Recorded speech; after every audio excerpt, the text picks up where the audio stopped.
చూద్దాం. కార్తిక్ నెమ్మదిగా నడుచుకుంటూ ఆ గది దగ్గరికి వెళ్ళాడు. గది తలుపు సగం తెరిచి ఉంది. లోపల అంతా చీకటి. కేవలం ఒక చిన్న కిటికీ గుండా వెన్నెల పడుతోంది. అక్కడ ఒక చిన్న పాప వెనక్కి తిరిగి కూర్చుని ఉంది.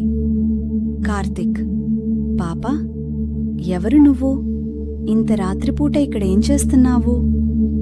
ఆ పాప సమాధానం చెప్పలేదు, కాని గీకడం ఆపింది.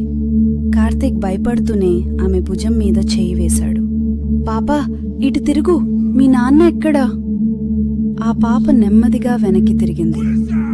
ఆమె ముఖం చూసిన కార్తిక్ గుండె ఒక్క క్షణం ఆగిపోయింది. ఆమెకు కళ్ళు లేవు, కేవలం 2 నల్లటి రంధ్రాలు ఉన్నాయి. ఆ పాప, నా కళ్ళు నువ్వు తీసుకుంటావా? అమ్మా, ఏంటిది? వద్దు, నన్ను వదిలేయ్. కార్తిక్ వెనక్కి పరిగెత్తబోయాడు, కాని తలుపు దానంతటా అదే దబాలున మూసుకుపోయింది. వెనుక నుండి వృద్ధుడి నవ్వు వినిపించింది.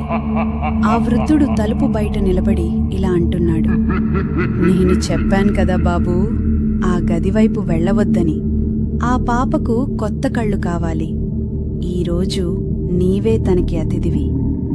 వద్దు తాతయ్య, తలుపు తీయండి, కాపాడండి ప్లీజ్.